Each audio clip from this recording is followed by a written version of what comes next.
Hands of steel, indeed. Geoff Neal has never looked better.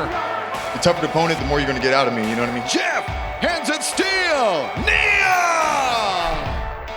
She's been aggressive, she's been technical, she's been a threat on the ground and on the feet. We're going to meet in the middle.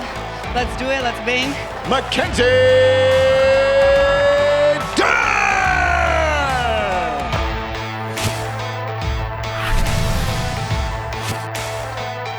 Welcome to UFC Unfiltered. Please tell me that's on video. I've never been happier. I'm made for a fucking podcast. That's dangerous. Listen to me, we're at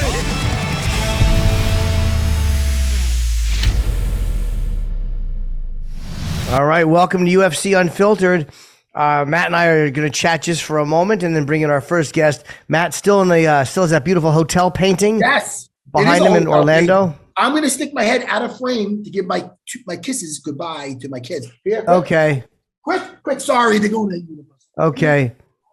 Nice. That's very nice. And thank you, by the way. Happy Valentine's Day, Matt. And thank you. I got my gift. Thank you very much. This was like really touching. That's not true. I didn't get that for you. The note said you did. So thank you. Well, I mean, what does this say here?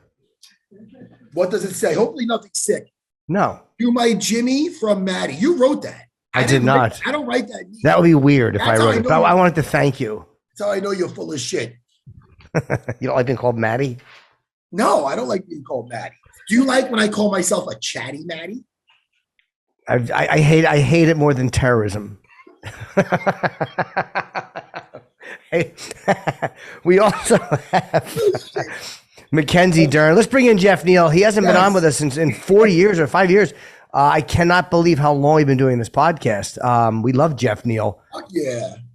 And this is a big fight against Ian Garry.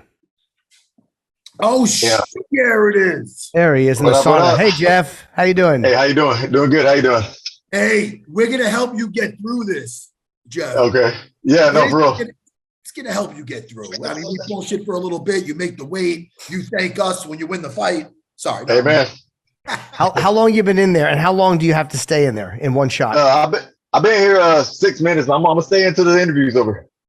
Okay, so Geoff is in a sauna right now, just so you know where Geoff is. Yeah. Hey, Geoff. I got Uriah Hall with me right here. Oh hey, Uriah, what's up? Good to see you. I've been happy to see you. But holy fuck, man. Come on, Uriah. Geoff, you can't just bring Uriah on us like this. Come on, man. Dude, I can do 2 interviews. Dude, I wish I was in that sauna. Listen, no Bobo, but I wish I was in that sauna with you guys. I do. Geoff froze up a little bit. That sucks. Right. Oh, he is. Yeah, you're cutting out just a little bit. Yeah, it's a little bit. It's cutting out a little bit. Let me see if we hear you. Yeah. Yeah, I might have to get out. Man, we don't want to ruin your weight cut. Yeah. No, hey, this ain't the weight cut. I'm just getting used to the heat. I haven't started weight cutting yet. I'm good on weight, so I ain't worried. I'll get out and I'll talk for a little bit. Okay. Yeah, because it's cutting in a little out. I love Uriah Hall. I'm so happy to see Uriah. Oh, Uriah is an old friend of ours, man. Shit. Yeah. How about this? Because we're talking to you now, but Uriah, let's tell Uriah we want him on the show like next week or something because we miss it. Yeah, I'll tell him right now. Hold up. Tell him. I don't know if he's busy, but we want him on ASAP. Yeah. Jimmy, hey, you're right. They said they want you on the show next week. Oh, I'm down. He said he's down. Okay, yeah. He said text me, guys. He said text me. Text him. Yeah. All right. He missed you. Yes, sir. But, hey, Geoff Neal, this is your time now, bro. Don't you listen? You got to love because you're not a big guy that just talks a lot of shit. So you got to love when the hype is automatically just built in because the hype train, which is Ian Garry. Yeah, no, it's cool. It's like now all I got to do is focus on training and what I got to do. You know what I mean? I don't got to worry about building it up. You're right. It's a perfect fight for me. It's great, man. It's like that hype train, and then you're like an old school like cowboy, and you like hijack the train. It's my fucking. I just take all that fucking hype and smoke, and it becomes Geoff Neal's day. Yes, sir. I love that. For sure. Yeah. Now you wonder how Ian's going to handle because there's all this outside nonsense going on with him where guys are coming after him, and you wonder how that affects a fighter. Some guys it doesn't bother, and other guys it does have an effect on. And was it you who said you didn't like what he did with Neil Magny selling the merch with Neil Magny's? Was that you? No, that was my mugshot. Oh, yeah. I'm sorry. I meant your mugshot. Yeah, was it you that said you didn't like him selling with your mugshot on? I mean, yeah, of course I didn't like it, but I mean, it is what it is. I'm not going to take it like personal. You know what I mean? I just got to separate the fighter from whoever the fuck he is. You know what I mean? Does it affect you? Oh, sorry, Matt. Does it affect you at all? Does it make you again, Jose against Conor? Does it put you in a place where you're afraid you're going to be so mad at him you might allow emotion to overcome? No, but I'm not emotional. I don't get emotional, but it did affect me, but it affected me in a good way. It woke me up at like 5 o'clock in the morning to go run. You know what I mean? I still want to beat this dude up. You know what I mean? But it's nothing personal. I just want to beat him up. You know what's really crazy and just not right is, when people talk like when Ian Garry gets upset when people cross a line with him. And I understand because listen, man, your wife is your wife. Yeah. Your family is your family. Yeah, that's man. what you die for. But there is a button there because you know who else you would die for? You die for your kid. You die for your reputation. So it's like, where does the line get drawn? I mean, he doesn't like when people talk about his family, this and that. Meanwhile, you have a family, you have people that love you, and all of a sudden he's selling you a shot. Neil Magny, and I'm not trying to attack the guy personally. I mean, now Neil Magny is a great fucking guy. I don't think anybody ever had a thing with that, Neil Magny. And he's taking something he said out of context so it's like, hey, dude, if you want a line drawn, maybe you shouldn't be crossing it yourself. No? Man, that's 100%. Yeah, 100%. He gets what he gets. Like that's because normally, like all the shit that Ian's going through, right? You know what I mean? If it was any other fighter, I will be defending them. I was like, hey, man, keep their personal business out of there. Like, why is everybody worried about his life? Like, you know what I mean? That's how I feel. But just since it's Ian Garry, I don't give a fuck. You know what I mean? Because he did all that other shit. I'm like, hey, you get what you get, bro. I don't like how the fans are coming at him, but I mean, hey, he asked for it, bro. Do you think some guys almost need to have a villain when they fight? Do you think some guys need there to be something extra to get them hyped up, whereas a guy like yourself doesn't need that at all? I mean, honestly, man, I feel like you just need to be self-motivated. I don't need no villain. I just needed a quality opponent. You know what I mean? Like, I lost my last fight, and I kind of took it lightly. I got too comfortable with where I was at, and I went away from the things that I was doing because like I was getting away with winning fights with minimum effort in my training camp, and I tried to pull that shit against Shafkat and got beat. So like, you know what I mean? Now I got Ian Garry, and he's another undefeated fighter, you know what I mean, moving up the ranks real quick. So that's enough motivation for me to wake up and get shit done. Someone else just said that. It's interesting you say that about I was getting kind of like cruising a little bit or whatever, to paraphrase it. Matt, who just said that to us? Another fighter just said that to us, that he had to go back and figure out why it was he won. Well, Drew Dober. It was Drew Dober who said that, where he was doing great. He had lost a couple fights, and then he had to go back and remind himself, this is how I won these fights to begin with. But I guess it happens when you guys are doing well sometimes. Yeah, no, 100%, because you start winning, like I'm like, don't want to bring it up. I won a fucking fight like 14 days after a DUI. You know what I mean? So like, you know what I mean? Like you win a fight like that on national television. You're like, oh man, I could still fuck around and still win these fights. You know what I mean? And you just can't, man. It was me being dumb and just like, I'm in the UFC, I'm ranked. You know what I mean? Like I was just getting too full of myself. You know what I mean? I needed to be humbled, and that's what happened. Yeah, it doesn't hurt that you fought 2 studs in a row and you took those guys out. When you take out a guy like Ponzinibbio, and you take out Vicente Luque, I mean, my head might be getting big too if that shit happened. Yeah, nah, bro. And you didn't lose to a lemon. Shavkat's, definitely a dangerous guy. How'd you feel with him now? Is the hype real you feel with him? You felt him? I think it is, man. I don't know. I view myself as a champion. You know what I mean? So whenever I look at these other guys, like I felt like when I fought Shafi, I felt like if I fought him again, I'll beat his ass. Oh, I really feel like that, 100%, because like I fought him at 50% of what I can do. I was gassed out in the first round, and he still couldn't take me down. Yeah, you know were what I mean? taking what he hit you with in the third round. The third round was like really, he at the very, very end, he was throwing heavy elbows on the cage and knees, and I mean, you were standing. I mean, he had the standing choke he got you with. So yeah, he couldn't put you away. Yeah, like that's if you can't put. I mean, I don't know. I don't want to discredit Shaq Gasman. So just take it like if we fight again, I'm beating him up. So you like that you have another kind of, and whenever I say hype, it's Ian Garry's a very good fighter, so it's not an undeserved respect that he's getting. But do you like that you have another shot right after at somebody who is also kind of in that boat that you can stop? Yeah, no, for sure. Because I this like kind of like a redemption fight. Even though people love that last fight with Shavkat, you know what I mean? I didn't go home happy. You know what I mean? Everybody was congratulating. Great fight. I didn't want to hear none of that shit. So this fight is like a redemption, and I'm ready to show who I really am. So you Uriah Hall. So did you guys train together for this? Yeah. We always train together. Yeah, so he's been like yeah. And where are you training out of? It's Fortis MMA in Dallas, Texas. Of course. Oh, right. Yeah. Now, and when let me ask you a question. What was the fight that you fought right after the DUI? You said you went on national television. What was that fight? Positive. It was Positive.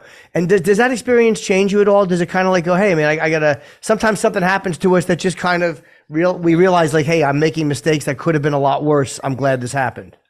Yeah, it was like, I kind of still didn't learn my lesson because like, it's like you do some bad shit and you get away with it. You know what I mean? Like, I did some bad shit, won a fight, got away with it. You know what I mean? It took a while for me to like get slapped in the face real hard. You know what I mean? I had some other shit going on in my life I'm not going to disclose, but it took a little bit. And, you know what I mean? Having to blow in that breathalyzer every day when I get in my car isn't fun either. So, but that I'm awake now. let me ask you, does that breath Eliza thing, does that count for weed also? No. Oh, thank God. But I'm a lightweight when it comes to weed, so I don't smoke and drive. Yeah, no. I'm not trying to. Be like Jimmy. Yeah, He doesn't do anything.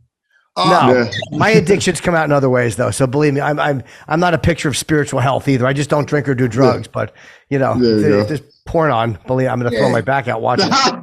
Jimmy's got demons that burn battles on a daily basis. Let me ask you, how's our friend Saif Saeed doing? He's good. He's going to be down here Thursday. You know what I mean? Still the same old general. You know what I mean? Yeah. Nothing different. All right. Yeah, man. I like Saif. I think I seen him doing some, not commentary. He did some analyst work recently. Yeah, he does breakdowns for the pay-per-views. That's what he's been doing. Yeah. And it's good. Yeah. I love that shit. Yeah, it's solid. That's his wheelhouse for sure. Yeah. How much tape do you watch on other guys, Geoff? Are you a guy that gets into the weeds of it, or do you go a lot more by feel? Do you have somebody else watch? Every fighter seems to be a little different. I mean, I mix it up. Like the fight week is when I start really watching it. Before the fight, I let the coaches and everybody else watch it. But I just don't want to get too wrapped in because people grow, people change. You know what I mean? And every fight's different. Like I watched a few Ian fights, and I seen little slight tendencies. You know what I mean? But I don't want to base it off that because he might have a whole different game plan for me. You know what I mean? And then I try to think about like if I was Ian, what would I do to beat me? You know what I mean? And I think about it like that too. Hey, go ahead, Jimmy. You gonna say no. I was going to say that's interesting. I've asked a lot of fighters, how do you think he's preparing for you? And it's funny. That's how you go into it. You actually start thinking of that when you're training. Yeah. I think I got a good idea of what he's going to attack and where he's coming at. But we'll see. You know what I mean? You just never know until you step in that cage. Hey, away from the MMA for a second, Geoff. What are we doing when we're on an off day? What are we doing when we're chilling out? What do we like to do? Hey, are we talking in camp or out of camp? All right, we'll do both. In camp, okay, on an off day, and then we'll get into breathalyzer. No, fucking around. No. In camp, man. I just on off day. I really just chill. Like I do smoke, so I smoke a little bit at night. I only smoke at night because if I smoke during the day, I'm not getting shit done. Yeah. But I'll smoke at night. Play my video game, and get on the Xbox. Yeah. What video game you like on the Xbox? I play the Warzone, but I play just anything multiplayer. Man, I just like to play my friends. But I've been on the Warzone a lot. This new game, Suicide Squad, came out. I've been playing that lately too. Ooh. I'm on PS4. I'm on PS5 too. Yeah, I'm on the MetaQuest 3. And you know what they just coming out? Oh, you got the 3, Matt. You got the 3. I got the 3. Jimmy, I live in VR. Almost, you catch me in the fucking metaverse. But there's a new game coming out, and the developers, they gave me the beta testing or whatever it is, and it's Contractors Showdown, and it's going to be it's a shooting game, right? It's a battle royale. I love the battle. Oh, word, royale okay. Shit. I play Population 1 a lot. In VR? Oh, they got. So this is man. This Showdown Contractors Showdown. It's going to be almost more like a combination of Call of Duty and PUBG in VR. It's going to be fucking sick. Nah, I'm getting that. I'm getting the MetaQuest right after this fight. First thing I'm gonna do once that check drop on Tuesday. We're gonna be squatting up, me and you. Yeah. Oh, Jimmy, it's fun. It is a lot of fun. I don't like shooter games. I'm not against them. I'm just not good at them. I play chess in VR. Game. It's not. Oh, yeah, in VR chess. No. I said shooter games. I'm not good. Games, okay. Yeah. I'm too uncoordinated. Like I just play chess in VR. It's a very bizarre waste of money for me. I'm just in this giant room playing chess where I could just do it with a real person. Yeah. But yeah, I like it. But I get you don't get sick in VR at all, Jeff? Have you tried it? I tried it. I got the MetaQuest too. I play like little zombie shooting games and stuff like that. I haven't played it in a long time, man, because like playing that game after a day of training, it's kind of exhausting. Yeah, get Population 1, bro. You have to climb. Yeah. I'm climbing fucking buildings so I can go perch and snipe. I'm like, yo, dude, you don't get this kind of fucking workout doing fucking Xbox because I'm fucking My wife's looking at me like a fucking moron. I'm like, Yeah, I'm gonna get it. Well, look, I'm happy that you're getting this fight. Or actually, I mean, you're 8 and he's 10. I'm happy for you though to get a shot at derailing somebody. I'm a big Geoff Neal fan, so I'm always happy to see you fight. And have a great fight, Jeff. It's always good talking to you. And don't make it 4 years. It's been 4 years since you've been on the podcast, I think. It's been 4 years, bro. They said 2019. They said 2019. Hey, Jeff. Was it Mike Perry I fought? I don't know. They just told us before that you haven't been on since 2019. I vaguely remember talking to you about leaving your day job. You were bouncing, right? You were working in a bar? Yeah. I still kind of do it every now and then. Oh, yeah, the Mike Perry. Yes. Hey, Jeff, before we let you go, you told us what you like to do on your off time during fight camp. Where do we catch you out of camp? Hey, probably at like a little dive bar. I've learned to stay away from clubs now, so I just go to dive bars now. Too much trouble. I'm a dive bar man. Too much trouble. Too much trouble at the clubs. And when you go to dive bars, some of those fucking chicken heads in there will be like, "Oh my God, he's in this bar." You know what I mean? Fuck yeah! They hit a jackpot. They hit a jackpot. Yes, sir. Fuck yeah, Jeff. Jeff, go get that guy shine, man. Yes, sir. Have a great fight, Jeff. We'll talk to you after, hopefully this year. I'm really want to see you do well. Have a great fight on Saturday. Hey, man. Thank y'all, man. Appreciate talking to y'all. Okay, take care, Jeff. Bye.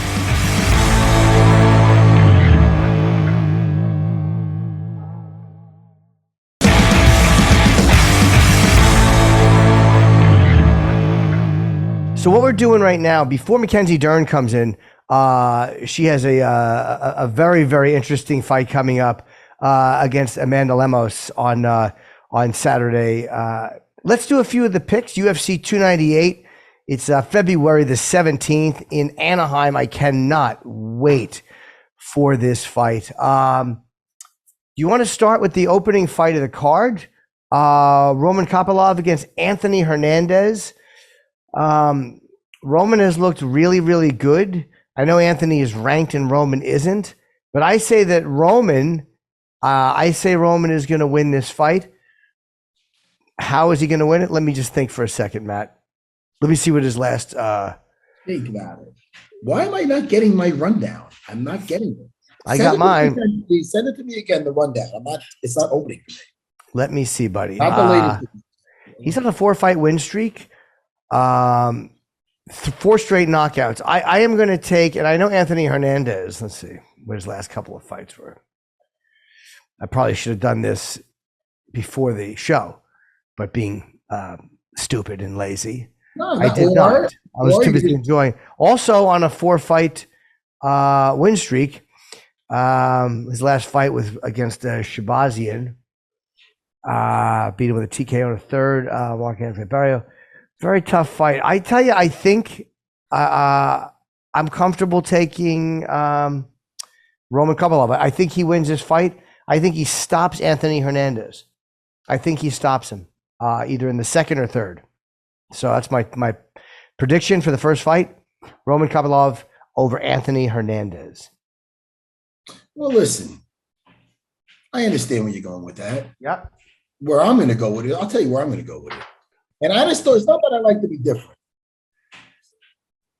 but sometimes I do, Jimmy. Sometimes I do like to be different. Dare to be different, Matt. Sometimes I dare to be different. And you know what sucks when I try to open up my thing and it gets to right there. It's like a little slice of a pie. I like pie. Yeah. I get almost full circle, and then I go to open up my thing, but I don't think I have any more storage in my phone. So this episode of UFC Unfiltered is going to be all up here. I'm going to use my brain power. Okay. I'm going with Fluffy Hernandez. Okay. How do you think What'd he you just beats? I said, okay, how? I'm sorry. I didn't mean to get all crazy. That's okay. I don't mind when you get a little ornery. I say this. This is what I say. First round knockout. He's going to catch Wow. him. Okay. It's crazy. I know it's crazy. But sometimes you got to get a little crazy. And that's what I'm saying. It's MMA, bro. You understand? Are you trying to say that Puppy doesn't have heavy hands? Not at all. I just think that. Are we splitting hairs? I'm just think Kopylov has impressed me so much in the last few fights. I'm taking him. Now, the next fight up, I think we both know who we're going to pick. Number 2 against number 3. It's Merab Dvalishvili. Very hard name to say. 2 V's in the last name should be illegal. It's a very difficult name to say. Merab, who I think deserves a shot at the title, especially if he wins this fight over Henry Cejudo. I think we're both. I'm going to guess we take the same thing. I'm going to take Merab by decision. I think he's just such a tank with cardio and so fast, and he moves so well, and it's constant. I mean, Henry has that as well, but I think Merab beats him, and it'd be a good fight. I don't think this is going to be a 3 rounds to nothing win. I think he wins 2 rounds to 1. I'm going to take Merab in a close fight over Cejudo by decision. I say Merab by decision also. I think he's going to out hustle. I think he's going to put it on him. I think the pace is going to be too much. And I really feel, oh, by the way, do you know that whole thing was a big, kind of like a big stupid joke? He didn't, on the latest betting, remember I told you I didn't buy that whole thing with him getting rid of his coach, Henry Cejudo? Oh, yeah, of course. So stupid. Yeah, so he's like, we got you. Dude, you really got nobody. Yeah, no, Matt wasn't gotten, and I didn't care. Yeah, so he didn't. What do I care? He didn't get rid of his little piggy coach. I just love him. He has that. He's a chubby Jason. He's going to be. They've been together a long time.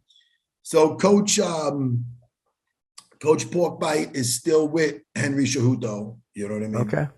And and just for the record, I'm on vacation with my family, but Merab only had 3 corners, and he has Longo, I believe Aljo, and he's got John Wood there, and he's been working in Vegas mostly for this whole camp. He's been right. Vegas, you know what I mean? So I don't want, hey man, why are you on vacation? This guy's going to battle. That's why he's and John. We love John Wood. John Wood is awesome. And he's over at Syndicate mostly now. So when you go to battle, you want the guys that are with you day in and day out and this and that. So, he only had 3. It's John, Longo, and I believe Aljo. So, I didn't. Are you asking me to do it? I didn't just say I'm going to Disney World. I didn't just leave him. But wait, are you saying that you need I'm not busy. What are we saying? If he needs another person in the corner, I'll be happy. You're only allowed to have 3. Oh. Do you understand? Are you confused? What's going on? I thought you were saying there was one person missing from the corner. No, he's got it. What I'm trying. Oh, he's got his 3. Okay, the way you said that, I thought you were implying that there was an empty. He's only allowed 3. I okay, So yeah. that's who he has. So that's what I'm saying. You know what I mean? I'd go out there if you wanted me to. I'm saying if somebody's busy. Jimmy, I'm sure if he was allowed an extra person, he would choose me, not you. But you're busy. You're on vacation. Well, you're having a ball. Yeah, listen, I'm having a good time. My thing is this, though. Yes. I think Rob's going to shine. It's his time. Yep. I didn't mean the rhyme. Geoff Neal, Ian Garry, 8 against 10. Not that matters. People forget Geoff Neal's number 8. Rachmanov is a fucking killer, and that was a great fight with that standing choke deep into the 3rd round. I tell you what, I think Geoff Neal stops Ian Garry. Geoff Neal is a guy that he's been around for, it seems like, a lot longer than Ian Garry. We've been aware of Geoff Neal, and something tells me that Ian Garry getting caught up with all the stuff outside. I like Ian Garry, but something tells me he may not take Geoff Neal as seriously as he should. And I think Geoff Neal puts that big fist in his face, and I think he stops Ian Garry. Jimmy, this is what doesn't make a lot of sense. What's that? MMA man. You're right. So people might say, hey, man, Ian Garry beat Neil Magny handily. Neil Magny beat Geoff Neal. But this is the thing. If you look at, the list of fighters that Geoff Neal fought, you get something that you don't get by just having a natural ability of fighting. You get something called fight IQ. You get something called experience that you only get by going through the experience. So Geoff, he's fought a murderous row of people. Yes, he has. So Ian Garry could be the next big thing, but what he does not have is that experience. Right. So I feel that experience is what's going to make, what's going to be the big difference here. And I think that he's so powerful.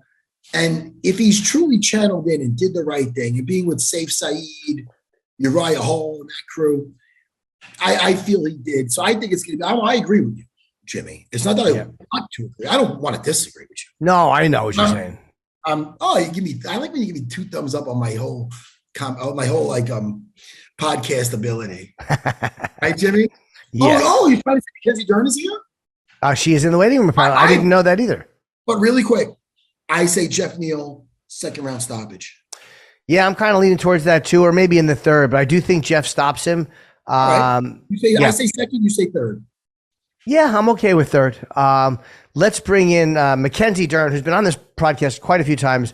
Amanda Lemos. They're fighting the main fight of the prelims, which is always a fight that is expected to be very, very good. Amanda is very, very tough, and she has beaten some of the really great fighters, and she wins in all ways. TKOs, submissions, decisions. She's a very, very well-rounded fighter.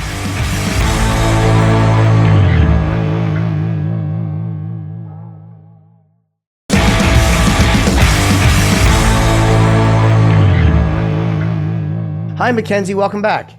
Hi, how are you? Very, very good. And we were just talking about Amanda. She is a very well-rounded fighter. She has found ways to win in every way that you can find ways to win. So what are your thoughts on her and what she'll be bringing for you? Yeah, this is definitely not an easy fight for me. This is a tough fight. When I pictured that I would be fighting Amanda, I picture would be, with like a full camp, not, hey, Tatiana's out, let's get in Anaheim 4 weeks, I was like, oh shoot, Amanda Lemos, that's a tough fight. I know she has the knockout power, black belt jiu-jitsu, really tough girl. But at the same time, it's like, man, I'm just coming off a loss and I get the opportunity to fight, here in Anaheim against someone who's ahead of me in the ranks, who just fought for the belt.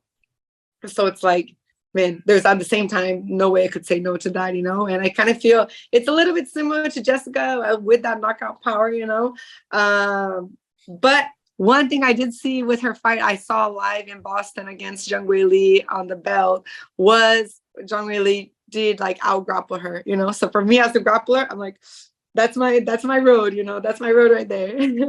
You like seeing that? Yeah. Oh, shoot, Jimmy, 100% you like seeing that. You haven't seen Mackenzie Dern's jiu-jitsu, Jimmy. Oh, I have. Me too, and I love it. Mackenzie, I love your jiu-jitsu. The best thing to do after losing a fight, the best thing to get that monkey off your back is to beat someone up, Mackenzie. I think you're doing the right thing. As long as you weren't on the couch eating bonbons and shit. I mean, what were you doing when you got the call? On the couch eating bonbons. No. Oh, No. I mean, it was like Christmas and New Year's, but you know, I didn't expect to get the call. I thought it was gonna be like, you know, they were kind of saying like, oh, you'll probably just fight in May, you know, everything's just so backed up all the way to like April, May, you know what I mean? But yeah, I mean, I kind of turned a page of everything I was going through in the last year. So I'm at a way, I was able to train in this 4 weeks more than I trained for my camp for Jessica in 2 months, you know? So it was just able to kind of like, it's almost good when you can kind of just trust the process. 4 weeks is not really too much you can do. It's not like we're going to be this whole new technical person. I worked like a lot in the gym, started to get like, you know, work my physique, my strength training, emotionally, mentally. I got like really well prepared. Tiki was just like, okay, just trust the process and let's go. And I'm kind of an overthinker, you know, I overthink everything. I start getting doubts like, should I do this? Should I do that? How should I do my camp? You know, and just like that. So there was no time to do any of that. So I never thought that when I do a short notice would be like, I thought that when I would do short notice, I'd be like, oh, training and all this stuff, you know, but it was actually like kind of the best way to teach me to just go with the flow and do your best, you know. And of course there's gonna be a win or lose, training or not training, you know, but I definitely feel like winning or losing, I'm gonna go out there and put on the show because I trained so hard for this. So was 2023 tough for you? Because I was thinking as you're talking, we've had you on a lot, and every time we have you on, you're smiling and you always seem to be in a good place. So I guess I know you have tougher times. I just can't picture it. Are you back to where you need to be now, and were you able to fix whatever needed to be fixed? Yeah, I mean, a page is turned. So, I mean, I'm not back, but I'm definitely where I should be. You know, I'm at peace. You know, it's just like I have no money's going to the places, you know, anything that I'm making now, it stays to me and to my, you know, into my life, you know, and what I'm trying to build on and everything like that. So it's way different. Yeah, it's just everything's organized now. It's way better. And even like my social media, it's hard for you to post when you're like, you know, on down vibes, you know what I mean? You want to like post and be with your fans and connecting, but how are you going to do that when you're like, man, you're like just trying to get through the day, just trying to get your trainings done, get the responsibility done, you know? And it's not just me. I mean, tons of people go through, even Jessica is going through a divorce, you know? So we're both going, that's what I'm saying. It's all life problems, you know, they're life things. It's nothing like, you know, crazy. It's just life things. But you know, when you're getting like punched in the face in front of tons of people and going through life stuff, it's a little bit like, man, you have like sponsors involved. You have so many things involved in that, you know, where you're kind of like, man, for us on a personal level, we know how to take a win and a loss and things like that. In 1 year, like my whole year was crazy. And I had my best performance and my worst performance in the same year, you know? So it's like, and then you start to realize as I'm getting a veteran in like the UFC, which is crazy for me. I've always saw myself as like a rookie. Now I'm like, man, I've had like 10 fights, you know, it's like a lot. Yeah. But you start to see like people like Brendan Moreno, who's been cut from the UFC and came back and won the belt, you know, or even young Shonan, who came from like 2-3 losses and then 2 wins and is fighting for the belt. You know what I mean? Even Amanda Lemos, I mean, it's like, it was kind of short notice, but this fight actually makes a lot of sense. Like we both lost to Jessica. She was, I think, submitted. I was TKO. And then later Amanda ended up fighting for the belt. So I feel like I'm at a way better situation that if I get like just 2 more good wins, I can be fighting for the belt by the end of the year. It's funny. People don't realize with the fighters, it's not just the physical part of getting ready for a fight. Because you could be having abs for days, the veins, looking great on the Versa climber. But if your personal life, if you're mentally all over the place, it's like, yo, not only am I dealing with the most stressful fucking situation somebody could be in, fighting in front of thousands, millions worldwide, but I got all this going on in my head with all this other bullshit. It's equally, they say fighting's mostly mental, but it's such a huge part of it. When your personal life is, whether it's not, it's just in array. Is array a word? Anyway, disarray. Yeah, array is good, Matt. Disarray. I'm sorry, but it really does affect you, like in the cage, you know.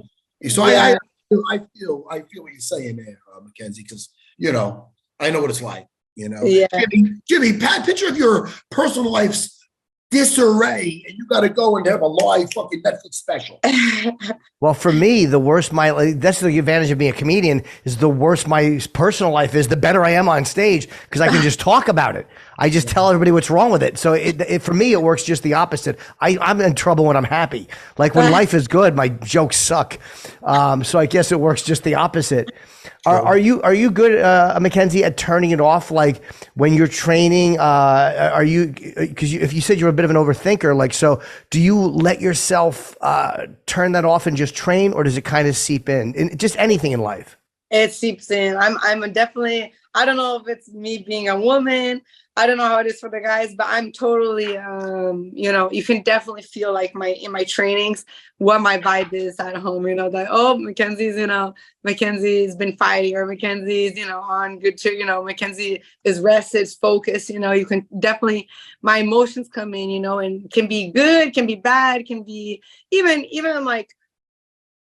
if with my fight with Jessica, for example, it's like, you know, I'm trying to study the strategy and stuff like that. And then all of a sudden I'm landing some shots, and then it's like my excitement gets in me. And then I'm like, okay, let me do like 4, 5, and 6, you know, when maybe that was a good time to go for the takedown. Right. You know what I mean? And that's just like the emotion behind it, you know, not that you're like scared, but you feel it and you get excited, you know, so it can be the good and the bad. The same way I can like try and get for a takedown, you know, 5 times in a round. And maybe I don't find the girl, or I'm not able to do it. And I go to the round, and then like before, like Coach Pearl would be like, let's focus, you know, you're good. We're good here. You know what I mean? I'm like, okay. You know, you can kind of see the frustration getting into me, you know, it's just emotion. You know, I think that's, can you hear me? I think that's a good thing. You know, it's good to, you know, to have that behind you. I think in the moment, I guess you can kind of say like that's heart, you know, when you have that in there, when you have to go and kind of just turn off everything and go and do what you feel. But at the same time, we need to be able to control that. I think to be the best in the world, you know, like Zhang Weili and all the champions, you need to be able to know how to turn it on and turn it off. So that's what I feel like I'm almost there. I feel like there's just a little bit of adjustments. I don't feel like my technique is bad. Is way behind any of these girls. I think it's more the controlling your emotions and controlling your mind behind it in the fight, you know. I think that's just what's missing when, you know, who makes the least amount of mistakes and who's able to capitalize when the other person does make a mistake. Right. Let me ask you really quick, Mackenzie. You see a lot of competitors in the UFC, both male, female. When they don't have a fight, you see them doing something on Fight Pass, a grappling match, a jiu-jitsu match, and stuff like that. Yeah, a bunch of. Look at Molly McCann, how great she's doing. Yeah. Yes. You know, this is more of a personal, like, this is something I would love for you to do. Would you ever think about doing that in the off season, having a grappling match, or are you just gonna strictly just save everything for the cage right now? Oh man, I'm talking with the guys from the ADCC. I said if I come back, you know, I would like to come back at ADCC at T-Mobile Arena in September, October, when they're going to do it. So I would like to, if I'm going to do it, come back to grappling, the ADCC. Yeah, I'm a former. I won before in 2015 in Brazil ADCC. Yeah. So it's definitely a competition that you know, has a good place in my heart, and it's good, you know, it still keeps me with my MMA style grappling, you know, it doesn't take me too far off, and it's something that I can train hard for. So we're already talking. I'm like, hey, as soon as they give me the okay, you know, I'm going to be definitely focused and training for that. Would that I'm sorry, Jimmy, would that be a super fight, or would that be you jumping in the tournament? What would that be? In the tournament. Yeah. Oh, wow. Okay. Yeah. That's awesome. Okay. Very cool. Yes. You talked about being a veteran at this point, or getting. I don't know how many fights you've had in the UFC. I know you got, I think, 17 profiles. I don't know how many in the UFC, but you're 30. Like, it's so crazy that I've been watching you for so long, and you're only 30. Like, so that you have just years and years of, especially with your style, where you have so much ability on the ground, and you have an ability to not take shots and to spend a lot of time. So that's got to make you feel good that you get some of these kinks worked out, and you still have many years of fighting left. Yeah, I mean, I don't know how long I want to be fighting for. I don't know if I want to be fighting for too many years, but it definitely, as when the losses come, and you start to reevaluate, you have that reevaluation of your life, and think about, what you should do wrong, what you did wrong, what you did good, and all these things. It definitely puts a little bit like calmness in me, like, okay, I have time. I have time, I think even as soon as I went into the UFC, I was like, oh, the next round of Rousey, this and that, it was so much and it just kind of take that pressure off of me. Like, man, I'm literally learning on the spot. It's like, even my daughter, I see my daughter, I grew up with my dad. He was my coach, and I grew up with him always training jiu-jitsu. He's a jiu-jitsu coach and he competes jiu-jitsu until today. My daughter, when she trains, she does the jiu-jitsu. I want her base to be really good in jiu-jitsu. But man, she's already before she goes to the armbar, she's grounding and pounding, and then she'll go to the armbar. You know what I mean? She'll kick, punch, take down, mount, ground and pound, and then go to the armbar. So she's already kind of like MMA, a little MMA fighter, and it's crazy to see how the fighters nowadays, it's not like martial art against martial art, how the UFC was before, and I still kind of have the older style where I'm jiu-jitsu and I'm learning how to strike, on the spot, with the best of the best, and I'm thinking just watching my daughter, I'm hoping she doesn't become an MMA fighter, but if she decides to, of course, I'll support her no matter what.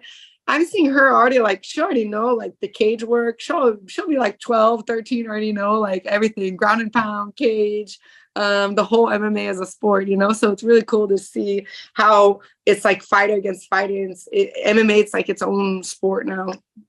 Yeah, I think it's a different, and Ronda certainly kicked through the door for everybody, but it's a little bit of a different sport now, especially when there's so many more women fighting, there's so many more high-ranked and highly competitive women fighting. I mean, she had to go through some very tough people, but you're fighting people who have been training at a much younger age for a lot more different, like you said, more MMA training. So I think it's harder at this point just because it's so much more popular and there's so much more people doing it. Yes. But it's good too. It's good to have that base, that base at something, it's kind of like when you put it on the scale and you see, okay, would you rather be really good at one thing, and okay at the other things, or be kind of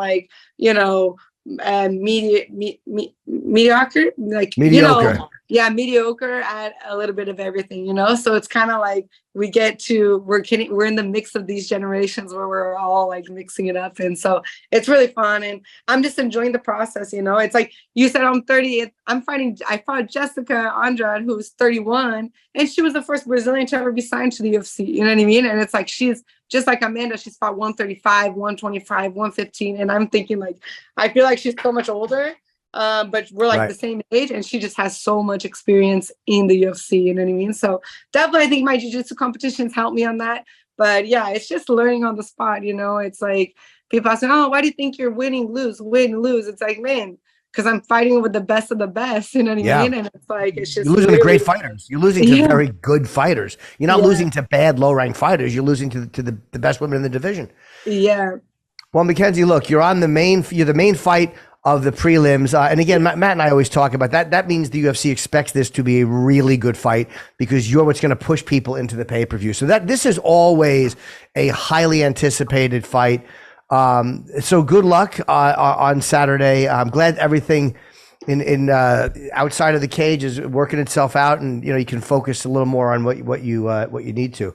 But it's always good talking to you, and I hope you do well. Yes, thank you guys. Always great talking to you, and I hope you guys enjoy the fight. It'll be awesome. We will. All Mackenzie, right. Have a great fight, okay? Yeah, thanks, guys. All right, nice talking to you. Bye-bye.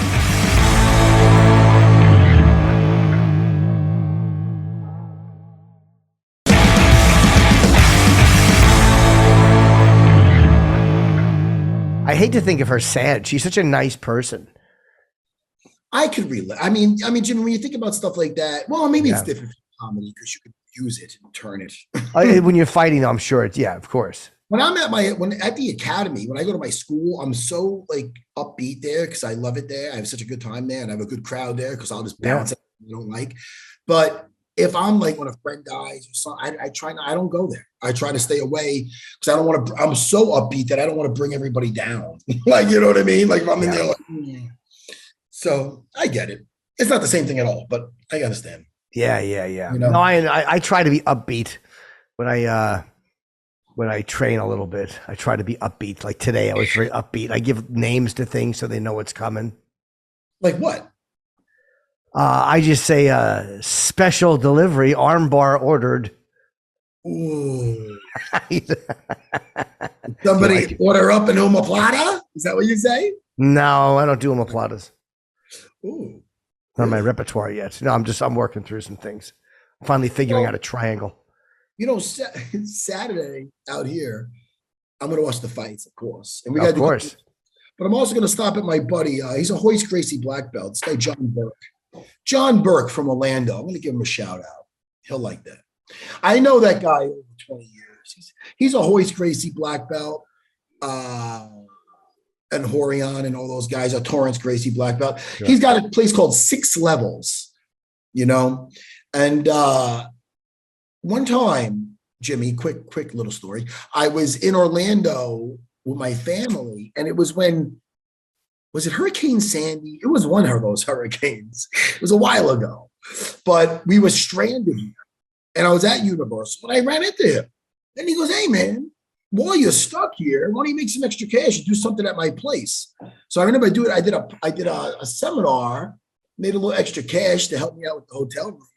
This was a while back. So now he found out I was coming in, and he goes, "Man, would you want to do a seminar?" And I don't really do a bunch of seminars, but I go, "You know what, Jedi John? Fuck yeah." So I'm going to stop down there, and I'm going to do some getting out of, me and the Serra clan, we're going to do some getting out of bad positions into better positions and finishing people. So it'll be fun. Yeah, so that's a little shout out to Jedi John Burke of 6 Levels. And Matt, before we wrap today, what we should do is there's 2 more fights that we have not done. The co-main, which is a great co-main, Whitaker against Paulo Costa. I love Robert Whitaker. Like, he's one of my favorite guys to watch. He's one of my favorite guys to interview. He's just a nice guy and a great fighter. But I think I'm going to take Paulo Costa in this fight. Even though Whitaker's 3 and Costa's 6, I'm going to take Paulo in this fight. I think he stops him. I think he finds a way to either in the first or second round. I think Costa stops him. Okay. I'll take that from you. But I'm going to say something I never thought I'd say because it hurt me personally, but I will say this. What? I think Robert Whitaker's got the eye of the tiger back.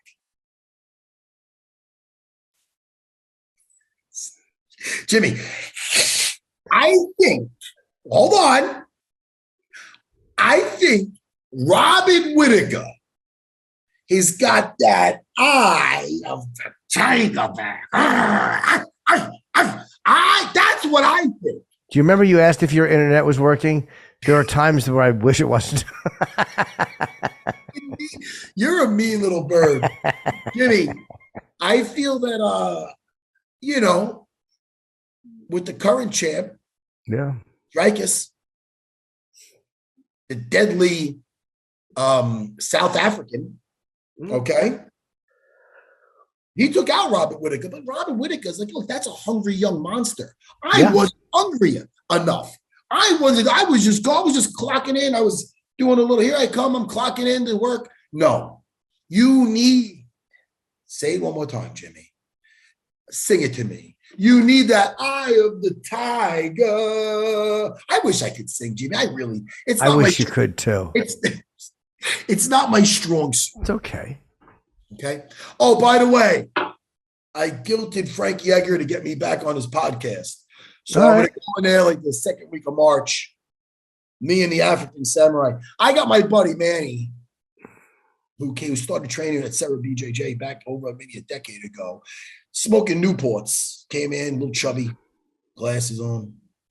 Now he transformed himself. That's why I call him. Now it's just Samurai, because you know you shorten up a nickname after a while. It was African Samurai, which I like, and that was his fight name, you know. But now it's just Samurai because it's quicker.